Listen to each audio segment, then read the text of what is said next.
Okay, so this morning we wanted to talk to you about, as it says here on the screen, making the most of capacity and creating new groups and activities at your village hall. And this is falling under our new campaign of Village Halls Open for Business.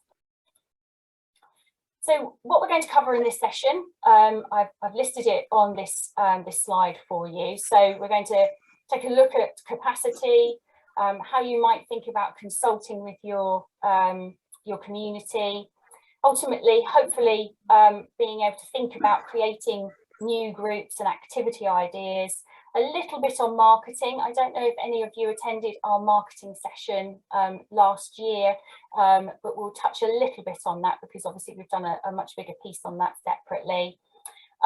We've got a nice little case study for you about Victory Hall in Somersham, where they set up a friendship club. And lastly, we're going to look at some of our directories that we've produced for you in the last week. Right. Can I ask people to put their self on, please, because I think we've got a bit of background noise. Thank you. Okay, so let's look at the current position, and I thought it might be worth us just reflecting on the government's message about learning to live with COVID as we move forward. So the rules are going to change again as of tomorrow, and I've listed here the main points that are coming out, and hopefully you will have seen my email of yesterday, which had a little bit more information in it for you in terms of what to expect in the coming weeks. So COVID passes no longer compulsory. The government is asking people to, no longer there is the function for working from home. It's much more relaxed. No masks compulsory in secondary schools, and face masks are no longer going to be compulsory in public areas. I think it's down to the individuals in terms of how you feel about that on a personal level. And I think many of us, I know I certainly will still continue wearing my mask in certain situations until I feel more confident about removing it completely. And you might want to still consider this for your own your own village halls, especially if you are experiencing areas where you've got potentially crowded areas like corridors and things like that. So I think there are still times when it will be necessary. As it says here, the restrictions on visits to care homes are now going to be eased, and obviously there are the changes around testing positive for COVID and the self-isolation. And we might see that changing yet again in the coming weeks, but that's the position at the moment. So I've just put a little note on there about what plan B is at the moment until the changes become law tomorrow. So at the moment we're expected to wear face coverings in public areas and on public transport and shops, exactly as it says. I'm not going to read it out word for word for you, but that's the current position, and as we move forward as of tomorrow. So with this in mind, we also wanted to reflect on the current position, having surveyed village halls last year, and thank you for those of you that actually took the time to respond to our survey. And I appreciate that it does take a bit of time to go through all the questions, but the survey is really valuable to us and helps us work out what we're going to do for the coming year, but also gives us a really good feeling of what's happening across Cambridgeshire and how halls are reacting to the current position, what's happening. So I've put up here some of the key results that we had in the 2021 survey. And as you can see, really encouraging that over half of halls now that responded, obviously, and we had 111 halls participate in the survey, and that's out of just under 300 halls in Cambridgeshire. So 52% of those halls said that they had Facebook pages to share information. 70%, which I think, you know, is a huge increase in previous years, 70% of halls reporting that they have their own websites now. 30% have indicated that groups and hirers are returning to pre-COVID levels, which is really encouraging.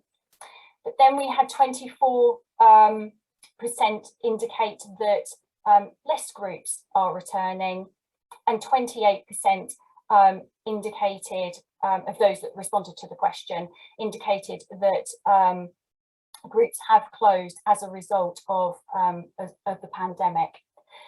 And I think probably, you know, if we were to dig down into that detail a little bit further, I think what we might see is that, or the feedback I'm getting from village halls is that many older people's groups have closed, but family or general interest groups have returned to pre-COVID levels. So I think when we break for discussion, it'll be really interesting to hear from you today about your views on that in your local area. How has this impacted on your hall in particular, and can you relate to you know, the information that was shared there through the survey.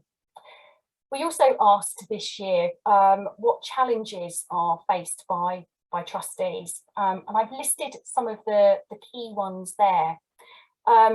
Overwhelmingly, the one that really stood out to me and probably concerned me the most was the amount of trustees that actually said that they're finding it very challenging in looking for new trustees, and also volunteers to come forward to help and support at village halls. And I think this probably feeds in very key to what we were hearing during the COVID period, where ACRE certainly was highlighting the trustee burnout feeling, and the additional work and responsibility that was put on trustees at that time in order to make sure that, you know, you were closing your facilities down, but then also all of the new rules and regulations in opening up your facilities after the lockdown period. So I appreciate it's been a very, very challenging period for many trustees and volunteers, and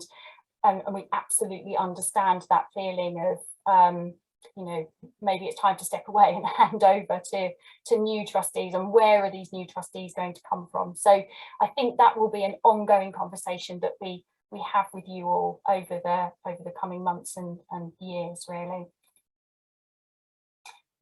So in response to all of those kind of issues that I've highlighted in the couple of previous slides, we went to Cambridgeshire Community Foundation and managed to obtain a small pot of funding so that we could offer additional help and support to the network of village halls across Cambridgeshire. And I just thought it might be worth highlighting to you in this slide what we've achieved so far through that, and what we then hope to go on to achieve over the next few months. So far we've delivered, as I've shown there, 3 training sessions. So all of the sessions that we delivered to you regarding the reopening of village halls after lockdown, and we did quite a number of those sessions, that came under this project.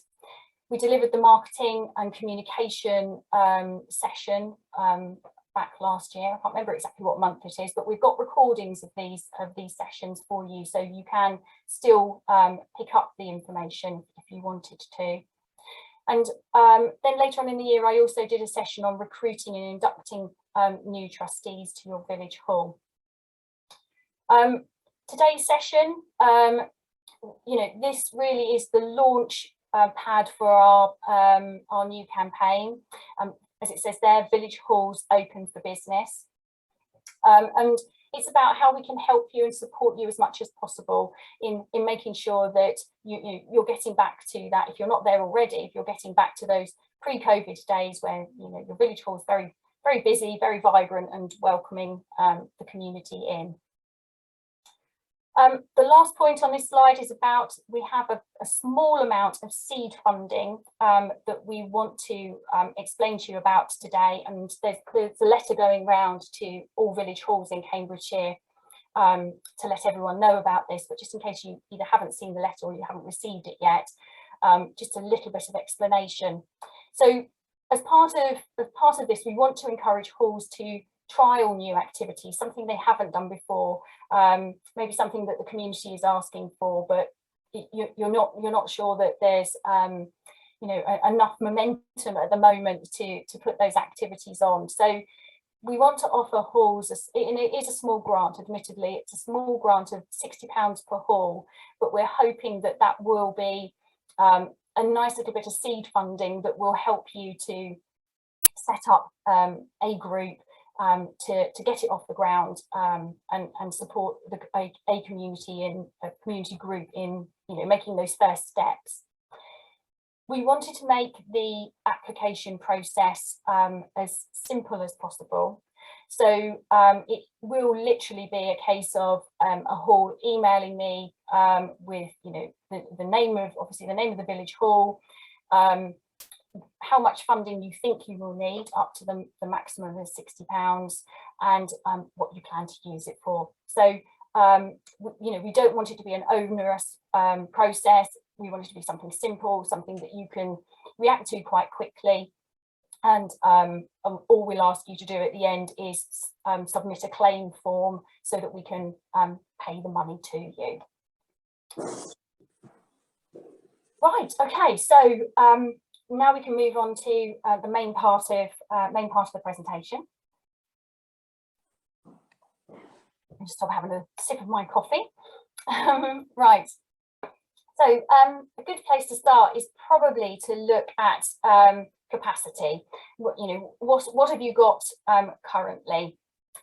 Where are the gaps, and what areas would you like to fill?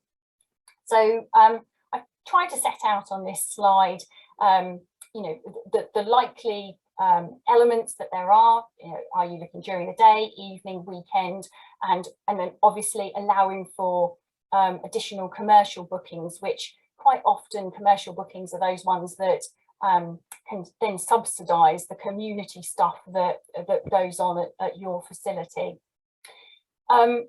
Traditionally, you would see it broken down into you know, early morning, afternoon, early evening, and evening. And what I've tried to demonstrate on this slide are the traditional, and I hope they're familiar to all of you, the traditional activities that you would see in those parts of the day. So I think, you know, once you've kind of sat down as a committee, had a look at it, and identified the areas where, you know, you've got the most flexibility, it's going to give you some knowledge in terms of what to target, and where you've got room to fit in new ideas and new elements to your already your current programme.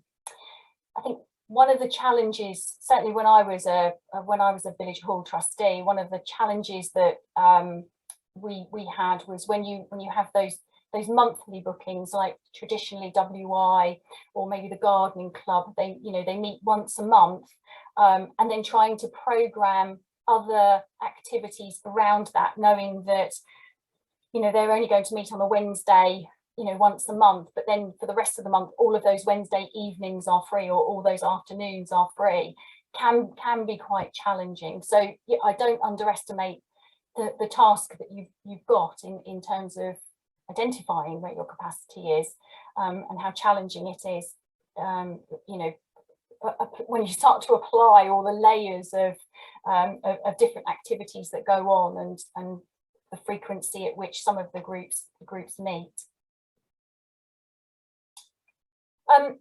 We thought looking at consultation is going to be absolutely key to how you take this forward. So we would suggest that asking existing hirers, you know, what they like about your hall is a really good step, but almost more importantly is what they don't like about your hall. It's what, you know, what improvements would users like to see in order to make it more appealing to even new hirers, or to encourage them to use your facility more for maybe other activities.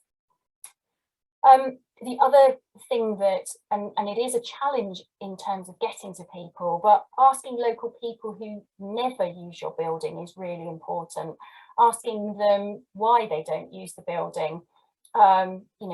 Is it because of the way the building is is set up? They might consider it to be too cold, too hot, too whatever, or is it simply the fact that they don't come to your building because they don't know what goes on, or maybe that there's nothing that interests them? And if there's nothing that interests them, it then can spark that conversation about, well, if there's nothing that currently interests you, what actually could we put on that would encourage you to come to the building?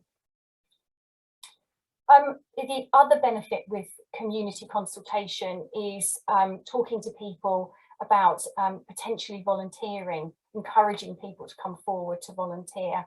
And I've always kind of sat in that camp of, never be frightened of asking that direct question of people. Could you volunteer? How much time do you have? And really importantly, what would they like to do? So rather than you trying to get them to fit to the task you want them to do, actually, what is it that they would like? Why would they like to give their time to you, and what would they like to help you with? And it might be that you come across somebody who wants to maybe do a bit of maintenance, or somebody who's willing to be, to do a monthly clean of the building because they want to give something back to the community, or they're prepared to be a key holder, or maybe, they would just like to make the teas and coffees at, the friendship club or the coffee morning that you do. So I think it is really worth asking people, have you got time to volunteer, and what would you like to do? Really important with any community consultation is to make sure that you feed back the results to the community. And I always like to think of that as a you said, we did. So you can give examples to the community about how they fed back to you, and what you've done to make that change, to make something happen on the back of their view that they've given you. We do have on the members area, I don't know how many of you have actually now signed up to the Mighty Network, the Cambridgeshire Acre Mighty Network, but there are some templates on there for consultation, which you can download at any time, and obviously use those as a basis to work on adapting your own questions and your own format. But they're tried and tested surveys, so you please feel free to download them. If you can't find them, just drop me an email, and I can always email a copy over to you if you either aren't on the members network or you can't find them. So just taking the consultation element a step further, and I kind of like to think of it as a toolbox of all of the things that I've listed on this slide, of the things that you can think about in order to consult with your community. We've also written a short guide for consulting with your community, and again, that's on the members area and can be downloaded, or I can email it to you if you'd like to have a look at that. Now, from the list that I've shown there, you might decide that you only maybe want to use one of those options, but when I talk to communities about consultation, I do tend to suggest to them that they use a range of these options, because what you want to do is you want to be able to contact as many people as possible, covering a wide age range, and not all of those solutions will work for everybody. And it's really important to think about not having consultation as a one-off exercise, but to think about it as something that you do either annually or biannually. But don't just think of consultation as something that you do just because a funder needs evidence that you're going through this process. It is really useful to be able to ask the community about about your next steps. How do you develop as an organisation, and how do you move everything forward? So I hope that list gives you some ideas. And as I said, we do have a short guide that will give more information around some of those ideas. And again, when we break for conversation, it will be really interesting to hear from you if you've used any of those options already, whether they've worked for you, and what your community feedback has been through that. So you've done your search on your capacity. You know where you've got some gaps. You've consulted with your community, so that then kind of brings you round to, okay, the next step is creating those new groups. So analyze your results, find out which are the most popular ideas coming forward from the community. But I would say don't be put off by low numbers suggesting something. You know, if it sounds like a really good idea and you instinctively feel that, you know, it's got some legs and you know you could really run with something, it's worth giving it a go. Especially if you think that, you know, you could set up a small trial activity, use the £60 that we're offering through the seed funding. You know, it's a perfect time to just give something a try and see if it works, and see if it can build a bit of momentum in the community. I put on a slide about research and approach local tutors, and I don't underestimate how tricky that can be for you in terms of finding the right people to deliver the right classes at the right time. But you know, it's worth, when somebody has suggested an activity, it's worth going back to them and saying to them, do you know somebody that can deliver this session? Or, you know, are you prepared to volunteer yourself to help run this group, help set up this group? You know, you use the people that you know have already indicated that they've got an interest in it, to see if you can grow the idea a bit more. And don't forget, there are organisations out there that are set up on a national basis that can help you and support you to set up groups in your local area. So don't forget organisations like the WI, Men's Sheds, Scouts and Guides. They're all there. They all have an ability to, you know, come into a community and offer help and support in setting up a new group. In my own village, I had experience of both setting up a WI and also I set up a scout group at my village hall. The scout group was a great success and is still going now, some 15 odd years later, and I'm really pleased to see every week when I see the little beavers and scouts going past my house to go to the village hall.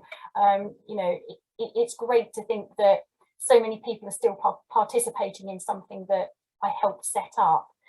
The WI wasn't such a great success story for me. I set it up. We managed to attract about 15 ladies that were quite committed to coming along.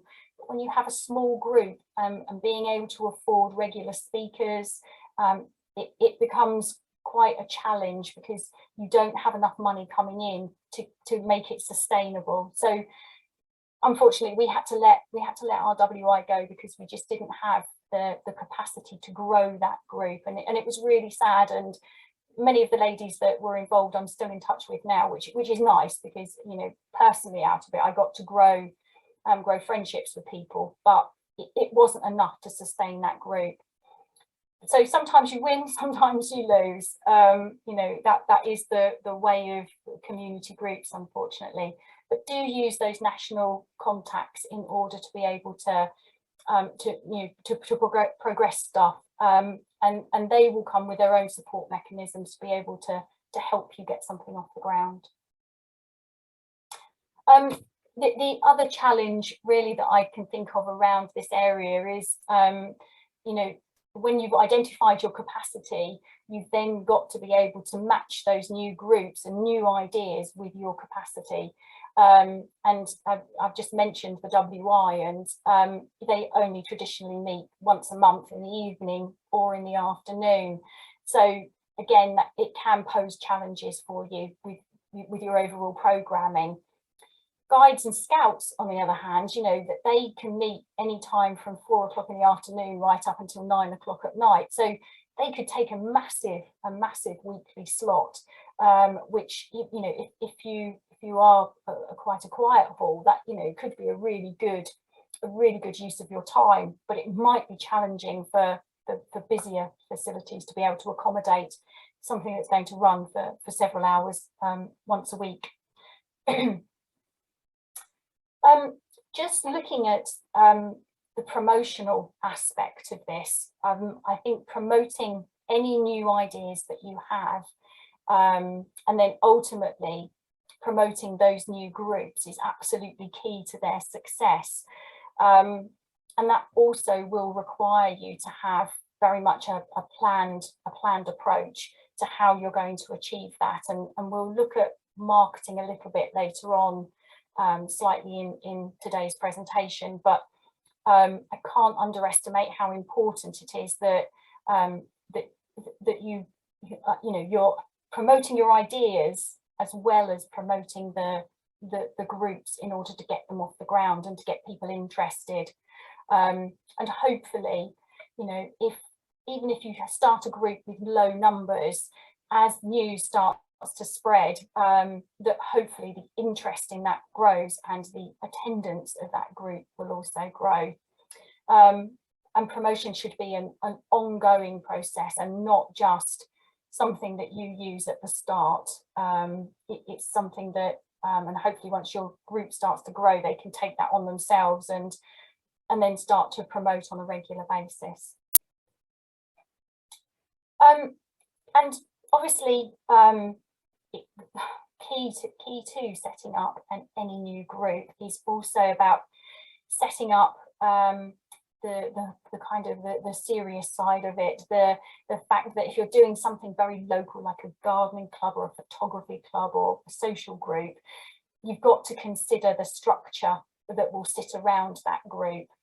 So you will need a simple constitution, you will need bank accounts and insurance and safeguarding policies and all of the other aspects that come into it, so that group can fully operate. So you know, in order to have that activity be successful, you will need to bring people together who are prepared to give a little bit of additional time to form a committee and be core to the group, to get it up and running and to make sure that, you know, everything is in place that they can work successfully. There's lots of examples on Google that you can use for simple constitutions and lots of information around setting up groups. And of course, we're here to be able to help and support you as well. So you know, if you do need help and advice on that, please just get in touch with us. So one of the things that it would be really nice is if you can share through chat or through discussion. We can break shortly for a bit of discussion, but you know, instinctively, you know, are there activities that you think are currently missing at your venue? Have you received requests from the community for certain types of activities but not quite known what to do to take them forward? It'd be really good if we can kind of share that information today and share your experiences, because I'm sure there will be people who have been on this journey and will want to you know, want to share their story with us. So if we break just for a little while, appreciate it's a really big group today. Toby, is there anything in chat that you wanted to share at this stage? So Catworth Village Hall have put a couple of comments in. Earlier, Andrew put that they've been supporting new groups by reducing hire costs to £2 per head for the first year, capped at whatever the true hire cost would be. Sally from, I'm assuming it's the Women's Institute Centre, has said that she'd be happy to talk to anyone who would like to know more about the possibility of promoting setting up a Women's Institute. And then Margaret's just put in now that they've set up a pop-up cafe. We're not sure who, well, I'm not sure who you're with, I'm sure. I don't know if Lisa knows who you're with, Margaret, but I'm with Cotton Hall Girton. right, okay. Yeah, thank you. The trustee. So does anybody want to share any ideas or thoughts around, I've seen something's just coming from Mike from Soften Prior as well. Leslie, did you want to, I can see you waving at me.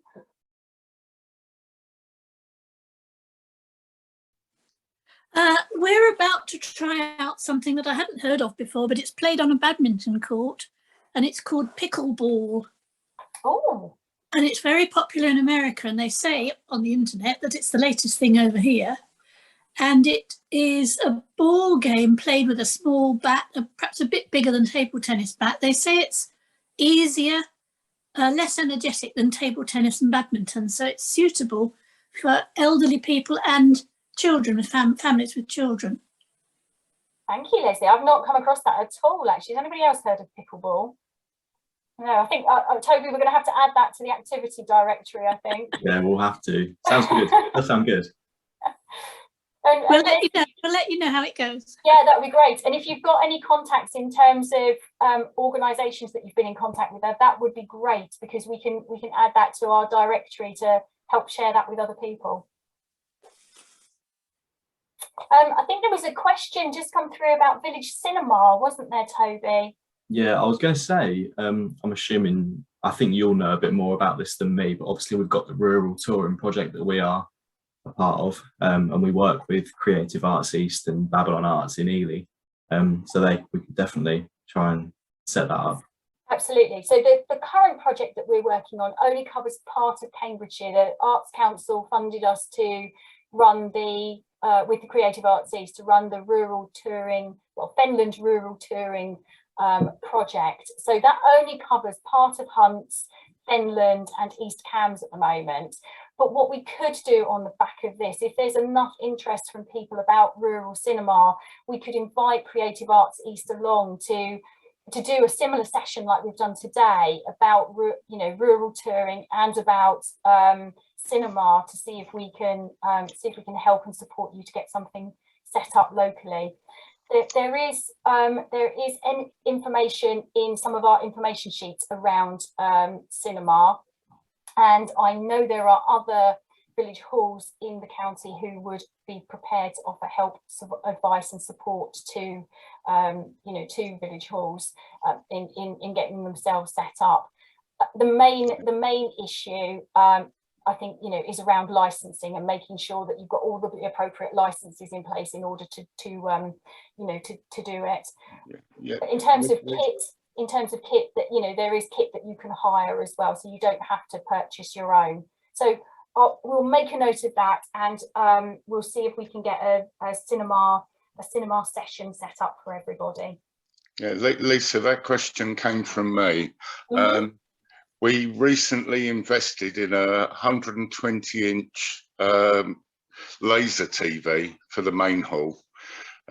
It's all up and running. It's all connected to the internet. We can stream videos from Netflix and things like that. But I'm more concerned about the legalities, so that we're fully compliant and the committee's protected. Yeah, absolutely, and we can sort that out, and we can get some information for you on that, so no problem. I will email you after this session and let you have the information that we've got. Okay, Jeff? Yeah, thank you. That's really great. Good. Okay. Because we've got such a large number, I can't see. We've got 2 pages of people on Zoom, so I'm finding it quite hard to see if people are indicating. So please just shout out if there are questions that you wanted to ask. Toby, is there anything else in chat? I've seen a couple pop up. Yeah, there was Janet from Boxwood Village Hall, who's just said that they're hoping to install Wi-Fi in their hall, and they've just asked for any good suppliers. Excellent. Okay, so broadband, I would recommend having a look at Connecting Cambridgeshire's website. There are some case studies on there from the project they did a couple of years ago, it's probably about 3 years ago now, where they installed public Wi-Fi in a number of village halls across Cambridgeshire. Unfortunately, that project's closed for new applicants, but it is absolutely worth having a look at their website and contacting them to see, in their view, best suppliers and any advice and support that they can give you about broadband. We've also got on the members network, again, there is a short guide to broadband that we wrote in conjunction with Connecting Cambridgeshire. So if you wanted to, if you wanted to have a look at that, it's on the system. If you're not on the members network, please just drop me a line and I can send a copy of that to you. Can I help you with that one as well, Lisa? Because Yeah, we've experienced being connected with Connecting Cams, but as a public Wi-Fi, it's great because you just literally have to send an email off and you get an acknowledgement come back and then you can go in. But what we found trying to manage the building, we've got CCTV and things like that on the building that we can look at remotely. And trying to do that through Connecting Cams, it just didn't work. Right. So we had a second line put in, and we used PlusNet for that second line, which we found quite competitive and quite a good deal, which gives us the functionality on full connectivity to the building. So you can look at things remotely. Yeah. We've got like we've got solar panels on the back of the building, and you can log in on an app and you can see exactly what's going on that. You can do the same for the CCTV, but to do it through, and also we got some flat screen TVs, and to connect that up through Connecting Cams, if you wanted to use it as a smart TV, you've got to actually register the TV with Connecting Cams, and it was really quite painful doing it with them. So we decided in the end to have a second line put in. That's really good feedback. Thank you for that. And I think that's something clearly that village halls would need to consider if they've got CCTV to operate. So thank you, Jeff. That's really useful. No problem. Toby, was there? I saw some more questions coming through, or comments coming through. Yeah, we're getting a lot. So Margot from Wesley Village Hall, they're actively looking for new groups. I'm sure we didn't cover that just now. They're after the forever active group details. Okay. And Leslie from Duxford would like an email about the same info from the cinema legality. Yeah, absolutely. Okay. John Biggs, Castle Camps, they'd like the transcript of the chat and acre responses. I believe that was something we mentioned earlier. Can't quite remember. Yeah, so I'll have a look at that and see what we can do in terms of making sure that transcript, or certainly the questions, are available to people. I might just pull out the relevant questions. Okay. Kimberly, Kimberly from East Community Centre, I believe.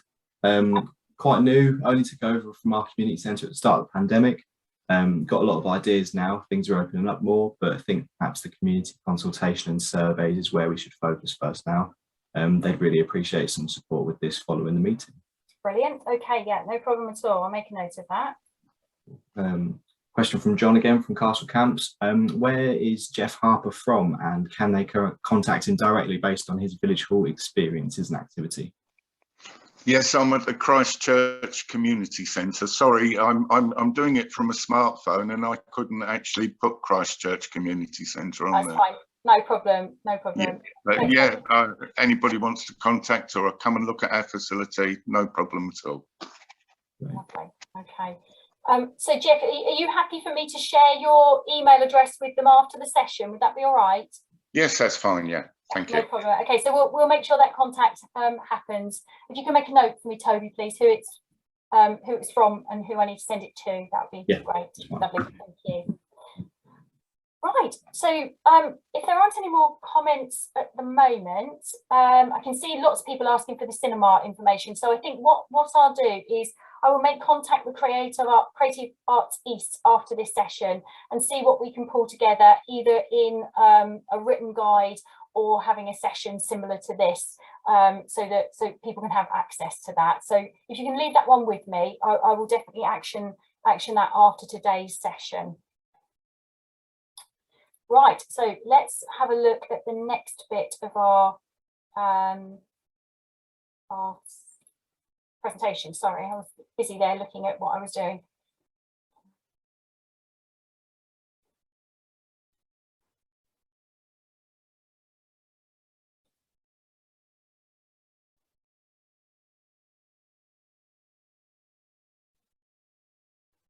Bear with me just a second, please.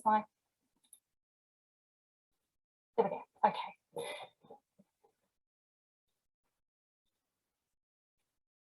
Right, so I said we would talk a little bit about marketing. Can everybody see the presentation okay? Yeah, I can't hear any screams that you can't.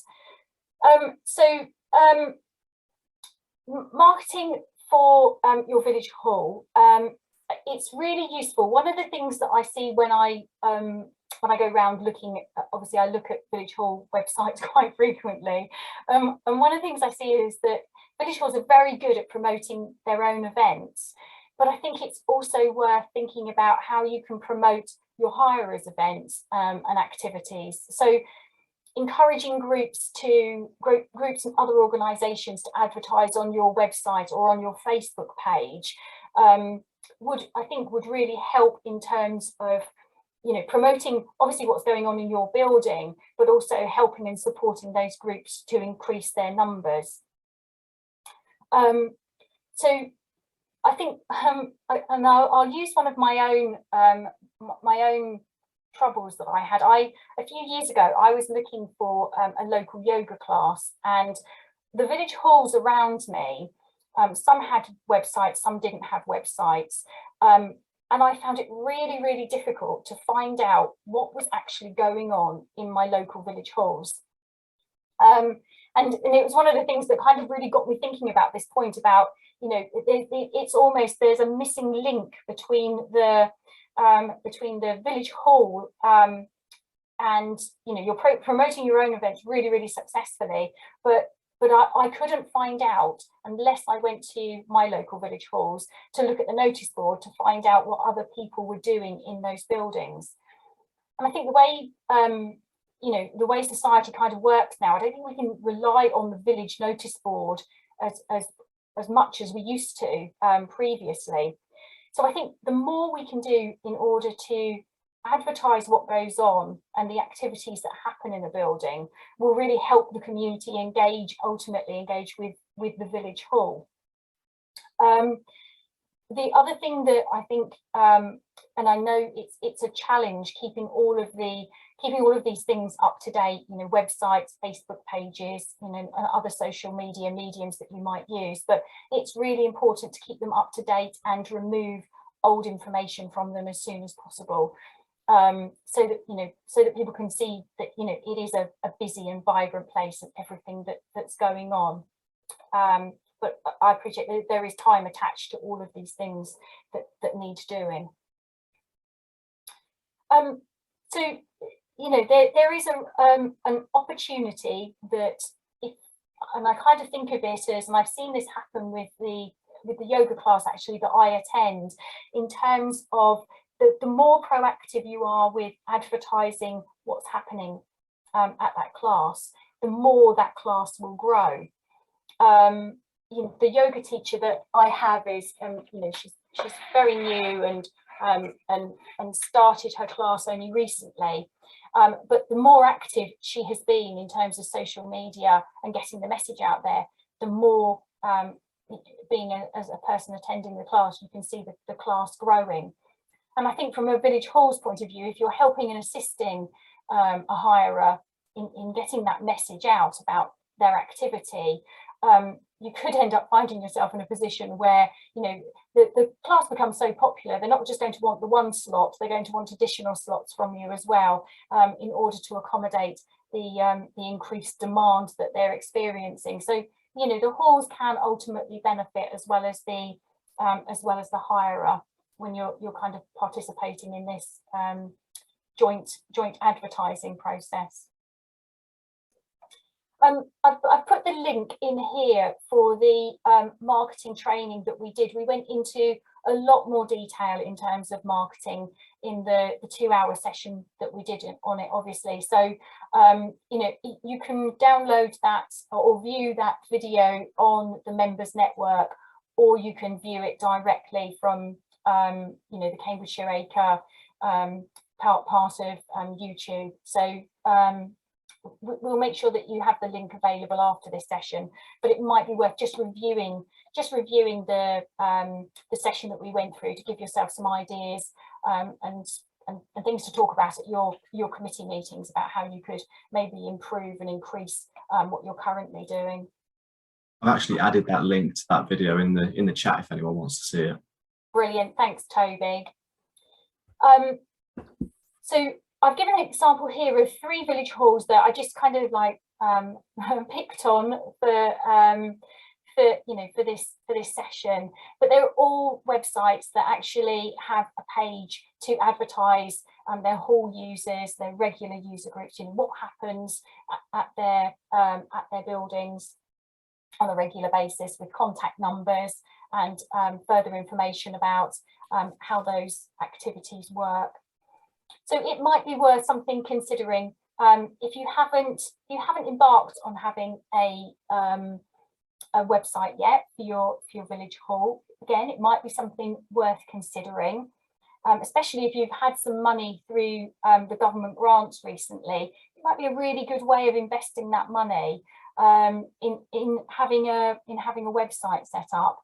Again, we did a session with Witcham Village Hall, did a very nice networking session for us, which a number of trustees attended, to talk about their experiences of how they set up a website and the things that they considered. Again, the video recording of that is available, and I can make sure that you have a copy of that if you wanted to listen to Witcham's Village Hall's experience of how they developed their village hall. So I was lucky, Leslie's here today from Somersham Victory Hall, and Leslie very kindly put me in touch with a group that meets at the Somersham Victory Hall. It's a lunch club, a friendship club, originally supported by Age UK. It's completely delivered by volunteers.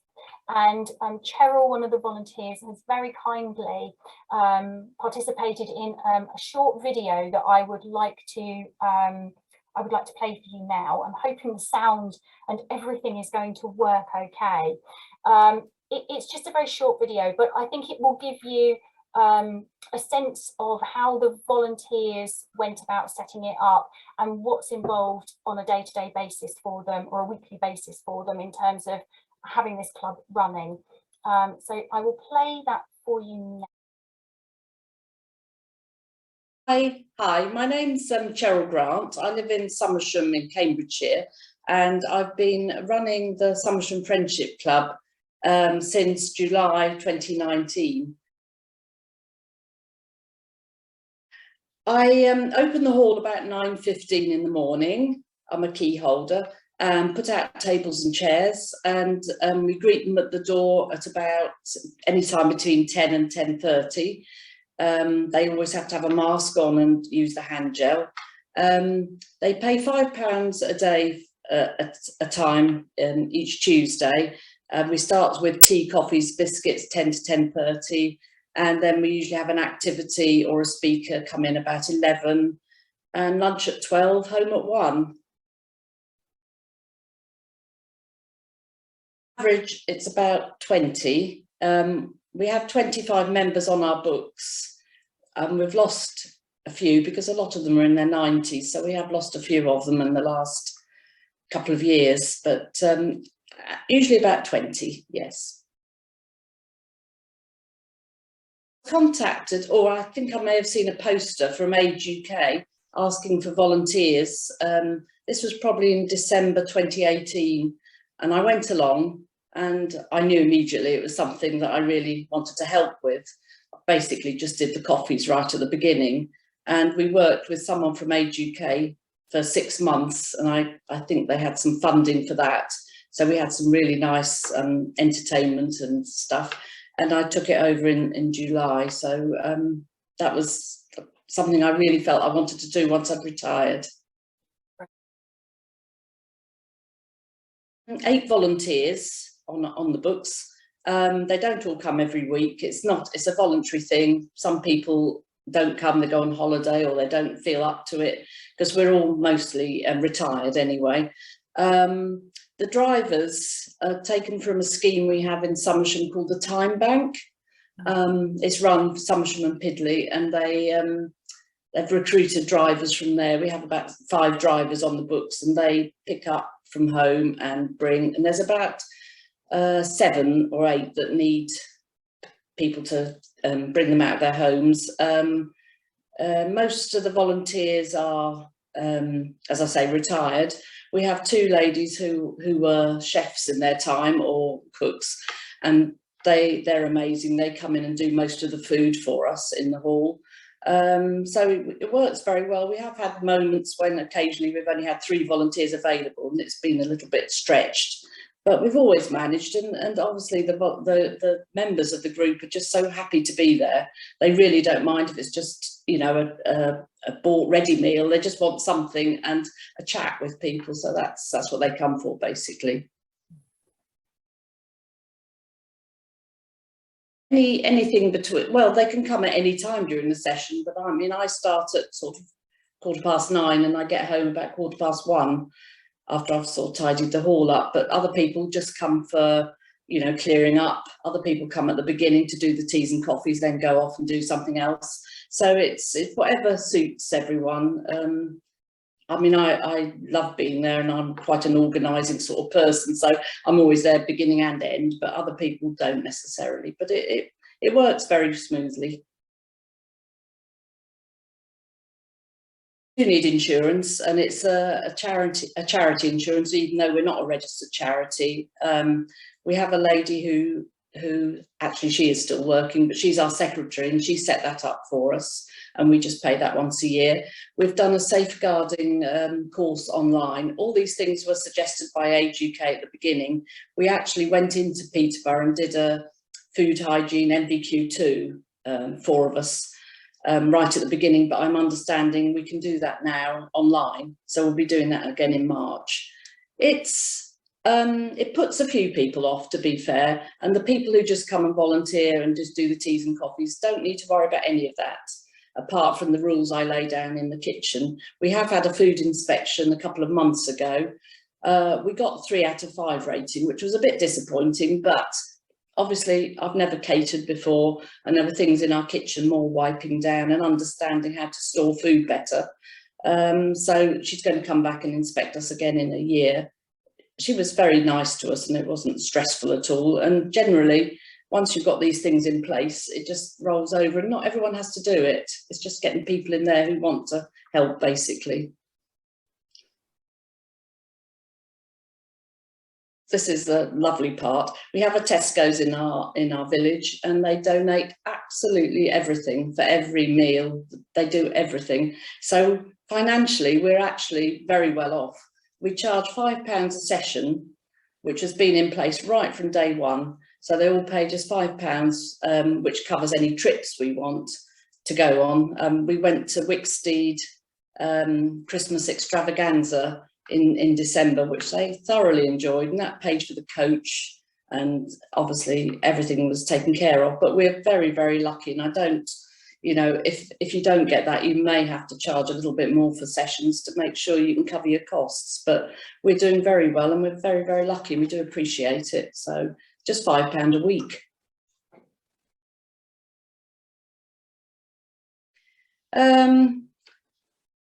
we asked them for feedback after a few months after I took over, because I was concerned that, you know, we need to do this club for them. So that was the important thing. We haven't really had any major hurdles at all. If you get someone in your volunteers who is a bit worldly wise and can use computers, and you know, you only need one person to do that. I mean, I'm not very good on computers at all, but she does this for us. So she doesn't come to the club that often, but she's from home and she'll do all our printing and stuff like that, because you do have to have access to computers for this. Organising trips and things has been fine. I mean, recently I found that people are not happy to come to the group quite often because of COVID. So we have had to had a few weeks when we haven't been able to have speakers in, but we haven't really had any major hurdles at all, apart from being closed for COVID, which has happened to everyone, hasn't it? So yes, I don't think we have had any major hurdles at all.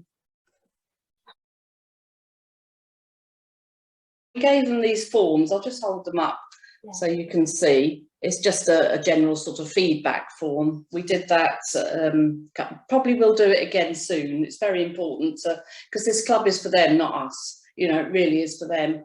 And they were 99% positive. Most things they liked was the friendly, smiling reception they got when they got there, and, you know, just chatting to friends.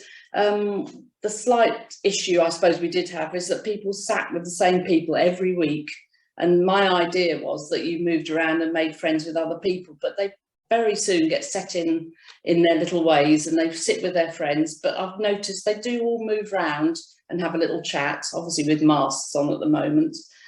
We asked them what sort of activities they wanted.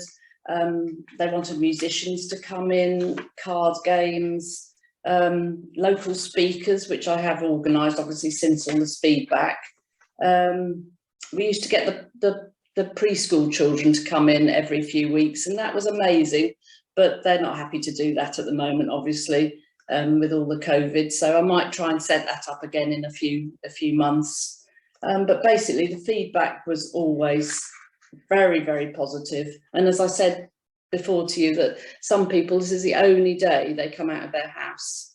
So the driver will pick them up at the door, bring them to us for 2.5 hours or whatever, take them home, and that is what they look forward to every single week. So when we were shut down with COVID, it was very important that we kept contact with them. And as I said to you before, we took them little gifts every month to make sure that, you know, we bought them all an amaryllis at Christmas, and we're having a race to see which one's the tallest and things like that. It just keeps them interactive and knowing they're okay. So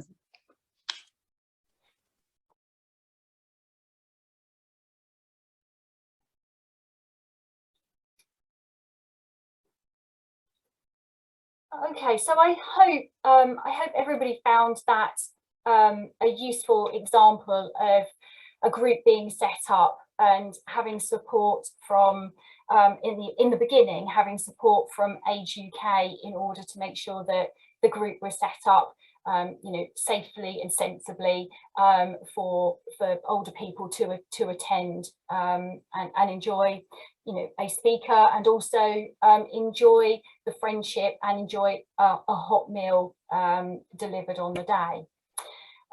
So just looking at some of I thought it might be nice to kind of use this example, looking at some of the practical tips that Cheryl shared with us in terms of how they went about it. You know, you clearly need volunteers to run the group, but you mustn't forget about the fact that it's not just volunteers on the day. It's also about having volunteers to be able to transport people to the group, which I think was quite a key point for me in terms of learning more about this group, was the fact that I hadn't initially thought about the transport element as well as the volunteers in order to do the practical running of the group on the day. You'd obviously need to clearly consider the costs of running the group. this group very, very lucky in the sense that they have all of their food donated to them, but you would have to factor that into your costs if you weren't lucky enough to have such a helpful local supermarket to provide food for you. Age UK can provide support and guidance around all of those areas, and one of the things that we'll provide you with today is a checklist that was provided to me by Age UK on setting up a friendship group should you be interested in taking that forward. The one thing that Age UK said to me recently was that if we could find 3 other village halls who would also like to set up friendship clubs on similar lines to Somersham, what we could do is we could pull together a project and potentially get some funding in order to make this happen, to get the person in place to offer support and guidance. And I believe that it was over a period of 6 months or more. Leslie can tell me if I'm wrong, but I think it was about 6 months or more that Age UK provided a person to offer very practical support to the group. And we could replicate that again in Cambridgeshire if there was interest coming back from the network. So if it is something that you would like to think about at your village hall, something you'd like to investigate, please put it in the chat, contact me afterwards, let me know, and if we can get together enough support, I can go back to Age UK, and potentially this is something that we can look at delivering this year in the coming months. We've already had a couple of centres and halls that would be interested on doing it in the chat already. So, oh, that's really good news. Thank you very much, everybody. That's lovely. So Toby and I can follow up with you after the session and be in touch about how, in practical terms, we might take that forward. So the launch, one of the things we wanted to do through the Open for Business campaign was Toby and I have been working very hard on this, haven't we, Toby? Pulling together 2 different directories for you. And I'll go through the directories with you in a second when I finish the presentation. But one of them is to look at ideas of activities that you might like to think about for your village hall. So again, it's something that you could use to consult with your community over, any of these ideas, would you like to see this happen in your village hall, kind of thing. And the other one is a directory of potential people that you could contact in Cambridgeshire who would be able to deliver sessions for you. So I'll run through those with you in a second, so you've got an idea of what they look like. They are all downloadable for you. They're available now. So there has been letters going out that you can go to our landing, it's called a landing page, a web page basically, where you can get all of the information to download and use. And I can show you a bit more about that in a second. I just wanted to, as a quick reminder, let you know about the material I'll be sending you after today's event. So clearly through the chat, we've got several things to follow up with various people on there, and I will get on with doing that later on today. But we will be sending you a copy of the presentation. We will be sending you a guide for consulting with your community. We've also come across, created by one of our other colleagues in the Aiken network, there's a loneliness toolkit for village halls, which we'll also be sending you a copy of that.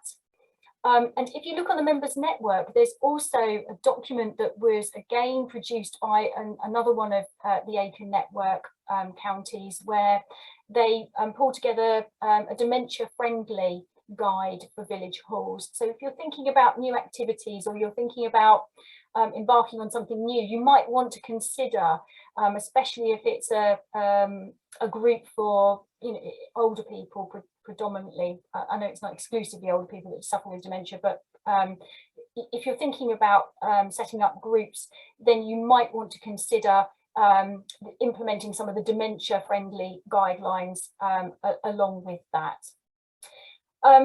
We've got the activities guide and the directory of providers as well, that I will send round to you. And also, as I've already mentioned, the very short, it's just a page document on how to set up a lunch club, but I think it would be useful for you just to think about that in terms of someone who's been there before and done it and set up a group. Okay, so I'll stop sharing this, but then what I will share with you is I will share with you the activity guide, just so I can, if I can manage to do it. I think I need to go onto here. Okay, so can everybody see that okay? I'm just looking for nod. Yes, Toby's nodding, so that's good. So the activities idea guide that we've got for you, it's just a very simple document, but it will list for you, you know, practical areas of just ideas for you, really, of things that you might want to consider setting up at your hall. So again, you know, on this one, there's the cinema club, the U3A, again, another good organisation that you could contact that would have some umbrella structure and offer some support in setting it up in your hall. Lots of sports ideas and activity ideas there. Food-based, and that's quite an interesting one. I know through the WI we quite often had speakers where it was food-based, and I think they're always interesting. You get I can remember attending one where we had a fantastic lady who did Indian cookery, and you can put on sessions where you've got a speaker who can be very engaging, and then you've got the joy of eating the food at the end. So it might be something that you could do on a Saturday morning where you have a workshop where people come together and participate in, you know, in food that, you know, food that is a workshop session, but also an enjoyable lunch at the end. There's the classics there around fundraising, the bingos and raffles and quizzes that I'm sure you all do already. And then there's a look at some of the clubs and associations that people might be interested in, you know, in your local area. And ideas around private hire, and then the local government key ones, which is always an area where maybe if you're looking more at your kind of community hub base, you may have you know, a post office that visits you once a week, or you know, a doctor's surgery that uses your facility to see people, especially if you're in a very rural location. So we've tried to incorporate as much as we can in the guide, and then obviously at the back there's our contact details if you want to get in touch with us and discuss any of those ideas further, and we will help and support you where we can. The activity providers, so hopefully you saw an email come round from me where I was asking you to put me in touch with people who already hire your facility on whether they would be prepared to offer their services and their classes to other areas. So what we've tried to do is, again, we've worked on the same principle as the activity guide in the sense of the you know, the categories. So we've got singers, bingo, you know, all sorts, children entertainers, educational. The one that I would like to point out to you here is about adult education and training. Now, I contacted them and said, you know, do you use village halls to deliver workshops? And they said they always struggle to find village halls that that are prepared to you know, take their classes. So there's a real opportunity there. If you've got some space, if you've got you know, if you've got some time that you can set aside for them to use, I would really recommend contacting adult education and training services and seeing if they are planning on doing anything in your area and could use your facility. So I won't run through it all, but you know, there's hopefully lots of ideas for you there. Some of these tutors that, you know, I know when they applied to us, it wasn't completely clear how far that they were prepared to travel to set up new classes, but I think by having these contacts in here, you could always contact them and say, actually, do you know somebody who could deliver this in my area? And from within their networks, if they can't do it themselves, hopefully they will be able to put you in touch with somebody who can help and support you to set up something new in your area. Okay, so I'll stop sharing, bring everybody back together. I hope you found that useful. We've got a little bit of time. If anybody has any questions, or wanted to have a bit of a discussion about any ideas they might have had from the presentation, or any challenges actually that they can sort of see in going forward. East Community Centre have asked if we've got a contact at Age UK we could talk to about the possibility of setting up the thing. Absolutely, no problem at all. So we can do that, and we can put you in touch with Age UK. And did you say that was East Community Centre? Yes. Brilliant. Okay, that's fab. I've made a note of that, and I'll make sure I get the contact details of the person sent over to you afterwards. Could I ask a question? Yeah, absolutely. These are all absolutely wonderful ideas, and I know we'd love to do a lot. Where are people getting their volunteers from? It's going to be a challenge. It always is. And as I said to you, through the survey, one of the things that was highlighted was the worry that trustees have on recruiting volunteers and new trustees going forward. So I don't underestimate how difficult it can be. But I think that's where your community consultation will play an important role, about asking people, do they have time to help and support, put on these new activities?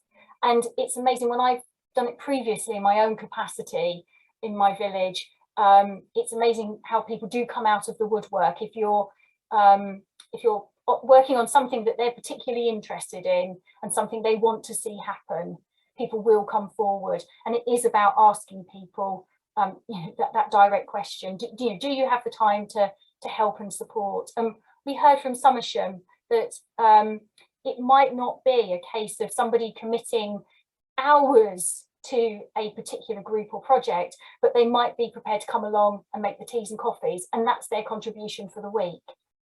So it's about working with your volunteers and finding, and this is where I said to you earlier about asking volunteers how much time they have and what they want to do, rather than assuming people will sign up to a whole group for a whole session. It's about tailoring the volunteering to the individual. And I think, then you'll be surprised how many people would come forward to help and support.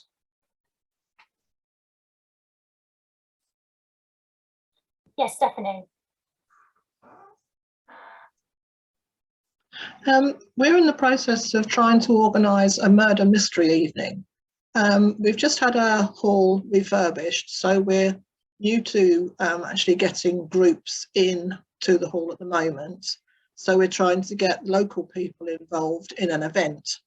Has anyone had any luck with murder mystery evenings, and which is the best way to go about this, whether you have people in to do it or whether you do it by some online help, or how do we go about it? Any ideas, any good ideas, please? I do know a village hall that has done them previously, Stephanie, which I can put you in touch with. Little Downham Village Hall successfully ran murder mystery events. So if there isn't anybody here today who can offer help and support, I can certainly put you in touch with Little Downham, who I'm sure would be able to share their knowledge with you. Thank you, that would be helpful. Thank you. Can I come in there too? Ramsey Mearside's done several of them. We started off by hiring actors to come in and host it for us. And we found we're paying quite a lot to the actors, so we decided to do it ourselves. So if you're interested in having a word with me, by all means do, because we're running them reasonably successfully. And Rotary have jumped on the bandwagon too, and they're running murder mystery evenings, and we're helping with them. John, are you happy for me to share your email address? Yep, absolutely. Yes, give them, please. Thank you. Yep. Hello, I'm Lynn from Abbottsley. Stephanie, we're only just down the road from you and we did a great murder mystery evening. I'd be happy to share our contacts with you. Just get in touch. That's amazing. Fantastic. Thank you. I have a question for everybody. What are your local plans for the Platinum Jubilee later in the year? Because we've started to do some activity to get the village engaged through the parish council. I just wondered what other people had as ideas on that.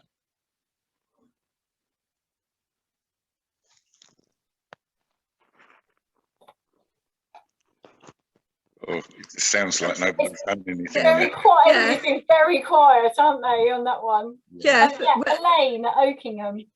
We're having a village tea party on our recreation ground. Right. So far, that's the only plan I know is happening. Okay. We're trying to plan 2 events. One's a Cayley evening. We've got a capacity of 120 on our community centre, so we're going to be paying for the whole event, and it will be by first come first serve on available tickets on the Friday, and then we're planning on the Sunday to open up the community centre for children and put in bouncing castles and other activities and things like that. We just thought by having a village tea party on our big recreation ground, we would be opening up to the whole village to come along, and we might have a couple of stalls and things like that. So it was, and it's on a Sunday afternoon, and it's just having a whole village activity. I'm in Hilton, and we're hoping to arrange events for the 4 days over the Jubilee. First of all, taking place with the beacon, lighting of the beacon ceremony. The parish council are going to do that. We have a village garden community group who are going to do various activities for the children and encourage people to do planting, putting out flags and different plants around their homes. As a village, and we've got Hilton Feast Week, who are hoping to organise an event on the Saturday evening, probably with a band on the green. And on a Sunday, we have an open air theatre coming to the village, Illyria, and they're doing a production of Peter Pan in the afternoon for us. And that will tie up with the big lunch. So we'll encourage people to come up to the village green with their own picnic. We'll at Feast Week are going to supply a bar, and the village hall committee will supply tea, coffee and strawberries and cream. And also I know the WI want to get involved as well, and the church are going to do a flower festival, which is going to be arranged by the Flower Cup. We're actually having a meeting in February and inviting all the different groups who use the village hall and other groups as well, to find out what else they would like us to do. It's getting everybody involved, but it to be under the banner of the village hall.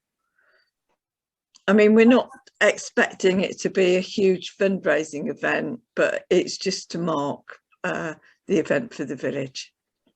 Sounds amazing, Leslie.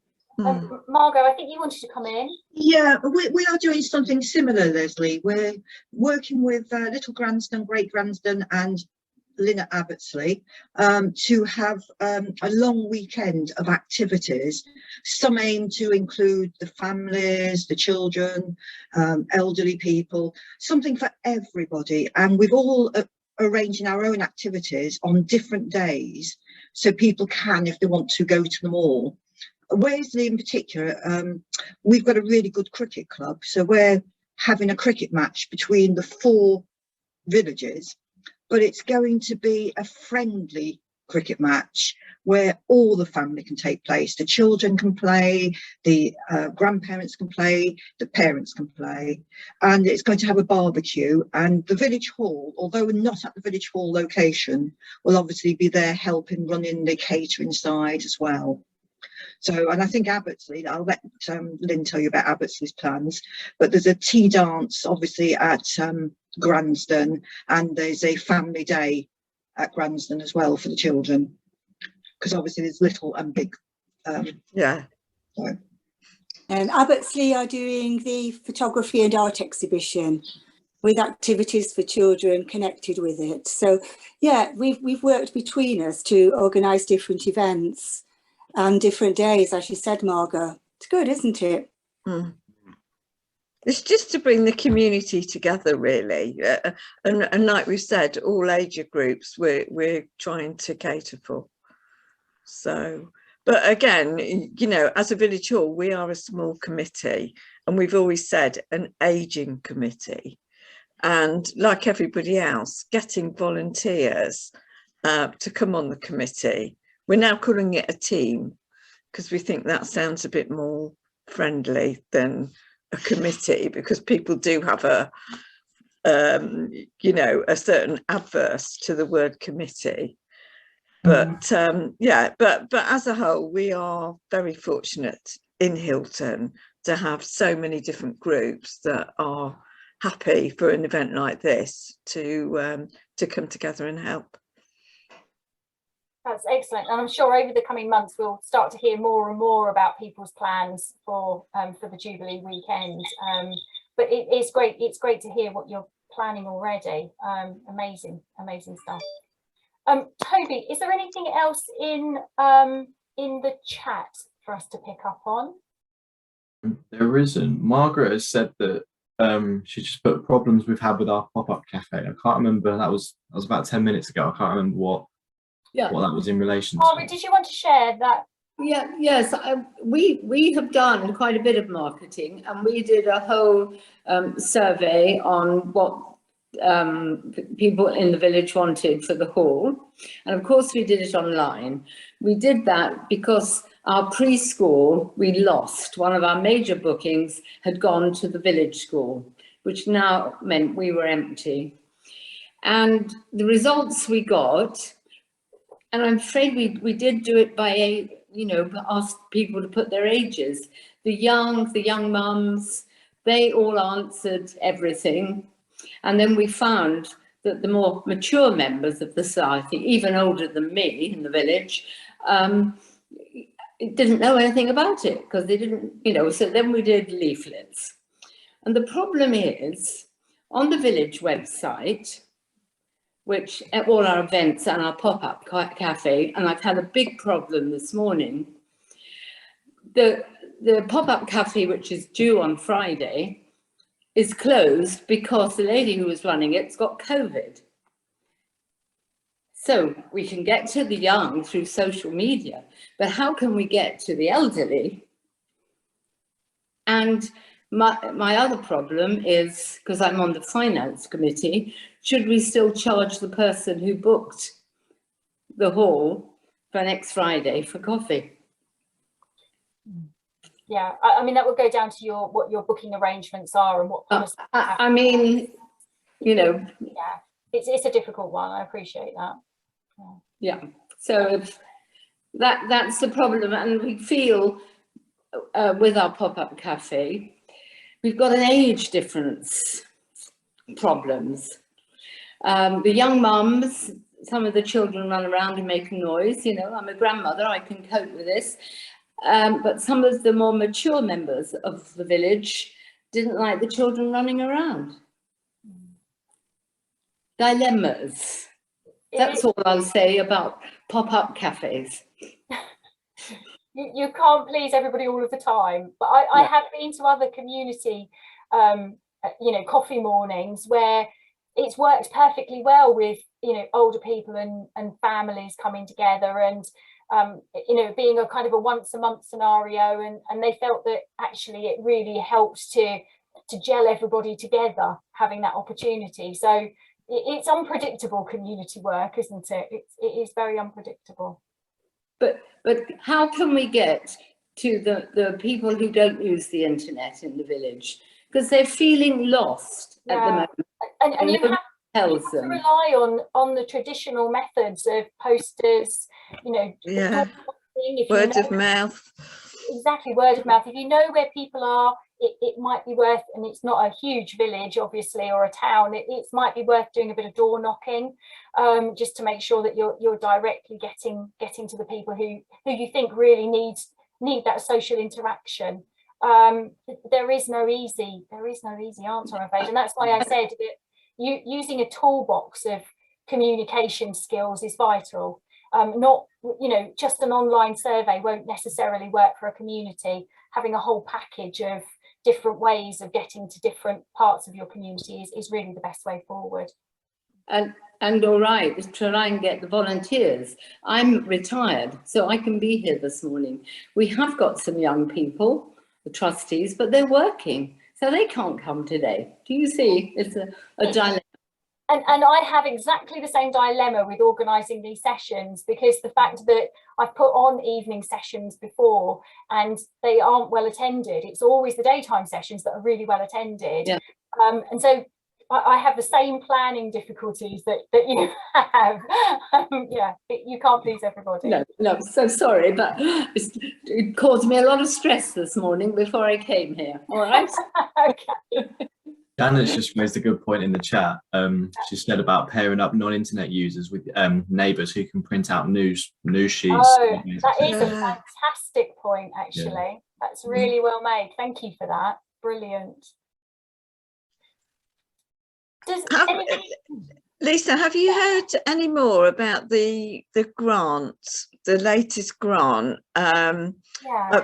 We're under HDC, and I've looked recently, and there's still nothing up. Nothing on their website. On the I website. I looked on Monday, and for some reason, I don't know why, HDC have not published any information as yet on the Omicron grant that is available for hospitality and leisure organisations. So village halls fall into that.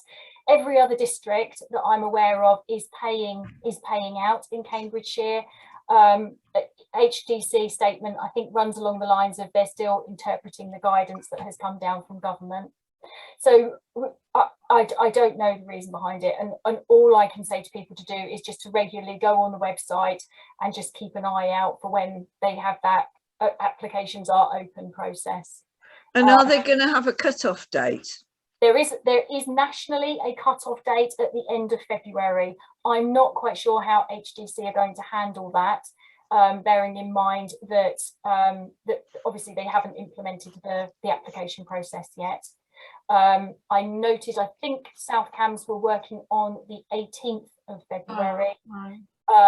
But the guidance that I've seen nationally was for the end of February. So again, make sure you check with your local authority to see that they haven't got a different deadline application date than the national one. Lisa, I think South Cams have brought it to the 18th, haven't they? I think it does say the 18th on South Cams. Yeah. But the information I've seen nationally was for the end of February. So again, district councils are interpreting their own deadlines on it. Okay, so was there anything else in chat? I saw something pop up, Toby. Was it a question or a comment or? Oh, I can't hear you, Toby, you're muted. Sorry, I didn't realise I was muted.